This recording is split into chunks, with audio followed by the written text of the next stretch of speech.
શુભ થાય આ સકળ વિશ્વનું એવી ભાવના નિત્ય રહે. ગુણથી ભરેલા ગુણજન જોઈ હૈયું મારું નૃત્ય કરે. આદિ પ્રભુના પુનિત ચરણમાં મુજ જીવનનું અર્ઘ્ય રહે. अहो अहो श्री सद्गुरु करुणा सिंधु अपार.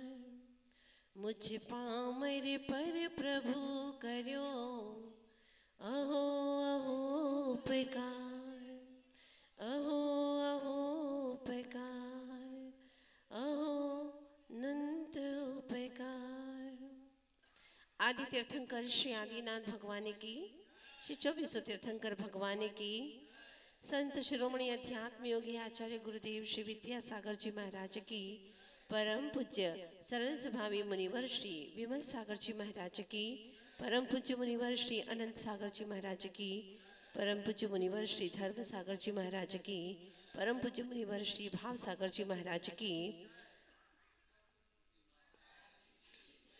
अहिंसामय विश्व धर्म की. सौभाग्यशाली है खोणाद्री वाले, बड़ी ही पुण्यशाली है,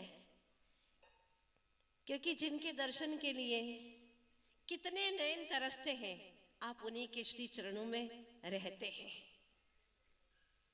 बहुत सौभाग्यशाली है. ये खोणाद्री नाम से अभी तक जाना जाता था, पर खोणाद्री कहते ही आदिनाथ बाबा ही दिखाई देते थे. अब से यह क्षेत्र खोणाद्री जिननाथपुरम से जाना जाने लगा है. कोने में अद्री यानी पहाड़ होने के कारण से उसको खोणाद्री कहते हैं. कोने में अद्री यानी पहाड़ है.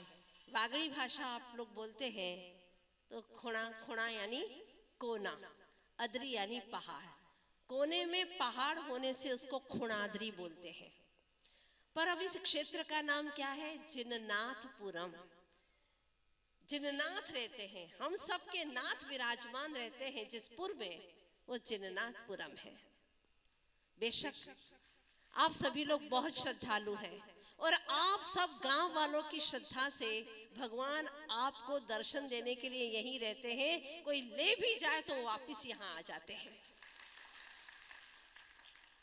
जहाँ श्रद्धा होती है वहाँ पर शब्दों की आवश्यकता नहीं होती. जहाँ भाव पवित्र होते हैं वहाँ पर भाषा की जरूरत नहीं होती है. आप सब पवित्र आत्माओं के पुण्य से ऐसे प्रभु का दर्शन हम लोगों को भी यहाँ पर मिल गया. अगर भगवान यहाँ पर न विराजमान होते तो आज यहाँ पर हजारों लोग आ रहे और अभी 6 दिन तक मेला लगा रहेगा. यहाँ पर पंच कल्याणक महा महोत्सव होने वाला है. ये सब आदि प्रभु की महिमा है और आदि प्रभु के पास में भेजने वाले हमारे गुरुवर आचार्य श्री विद्यासागर जी महाराज हैं, जिनका आशीर्वाद हमें मिला. उनके भी ज्ञान में ये प्रभु की दिव्यता आई और उन्होंने हमको आशीर्वाद दिया. और हमारे पूज्य मुनिवर भी यहाँ पर पधारे, बड़े सरल स्वभावी महातपस्वी हैं और वो यहाँ पर पधारे हैं.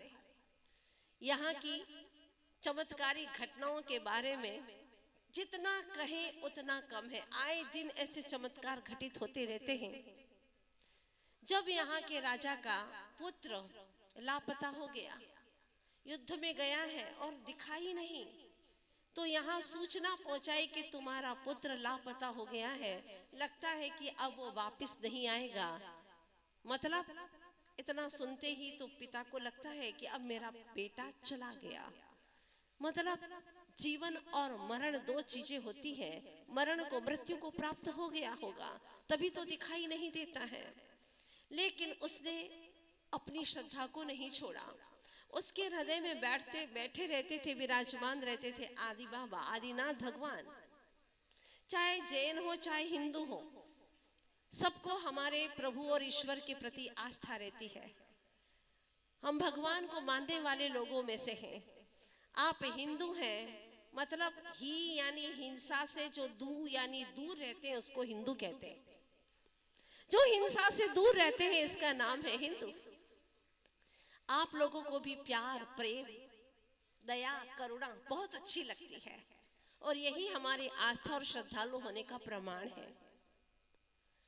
तो जब राजा को मन में सुन करके पीड़ा हुई, वो किसके पास जाता? उसके बाबा प्रभु आदिश्वर के चरणों में आ गया। यहाँ पर हाथ जोड़ करके निवेदन किया, प्रभु मेरा बेटा मुझे चाहिए और आपके रहते हे परम पिता आपका बेटा दुखी रहे अपने बेटे के कारण से, उसका बेटा आपको लौटाना होगा प्रभु। और जब तक बेटा लौट करके नहीं आता है मैं घी का त्याग करता हूँ। और बस प्रभु के सामने आंख बंद करके बैठ गया, मन ही मन दृढ़ संकल्प कर लिया। कुछ दिन भी नहीं हुए कि समाचार मिला और उसका बेटा वापस घर लौट करके आ गया। यह बाबा का चमत्कार। अपनी निधियां मिल जाती है, संकट मिट जाते हैं, विघ्न टल जाते हैं। मेरी तो बस आप सभी से एक गुजारिश है कि बाबा यहाँ पर उच्च आसन पर अपने स्थान पर जा रहे हैं। सारे नगर वासियों को, सारे ग्राम वासियों को, आपको भी उच्च स्थान मिले, बड़ा स्थान मिले। आप जितनी भगवान की भक्ति करोगे उतना ही आपका उद्धार होगा, आपका कल्याण होगा, आपकी बरकत होगी, आपकी हर तरह से वृद्धि होगी। बस अपनी श्रद्धा में कभी कमी मत करना। जो भगवान के प्रति श्रद्धा रखता है उसको मांगने की आवश्यकता नहीं रहती। मुझे याद है बचपन में जब मैं यहाँ पर आती थी, छोटी छोटी सी 2-4 झोपड़ियाँ थी, बहुत छोटे छोटे सी झोपड़ियाँ थी, बहुत कम लोग रहते थे। और आज जैसी आप लोगों में जो वृद्धि में देख रही हूँ वो पहले नहीं थी। लेकिन आज देख करके बड़ी प्रसन्नता होती है कि आप लोगों ने भगवान के प्रति श्रद्धा रखी। आज आप लोग इतने आगे बढ़े हैं और भगवान अब विराजमान हो जाएंगे बड़े स्थान पर, अपने स्थान पर। उनकी अंतर मन से श्रद्धा बनाए रखना। ये भगवान आपके हैं, हमारे हैं, सबके हैं। क्योंकि चाहे जैन हो चाहे हिंदू हो, सबके भगवान के प्रति आस्था बनी रहती है। हम सभी आस्थावान प्राणी हैं। तो आप सबका जीवन भी भगवान की भक्ति करते, उनकी आस्था रखते बहुत आनंदमय हो, वृद्धिंगत हो। हर तरह से आप लोगों के जीवन में आनंद हो, आपके जीवन में हमेशा दया, प्रेम, करुणा की भावना बनी रहे, यही भावना करती हूँ। अब हमारे पूज्य मुनिवर आप लोगों को बताने वाले हैं कि आपको आगे क्या करना है। बोलिए आदिनाथ भगवान की, आचार्य गुरुवर्ष विद्यासागर जी महाराज की।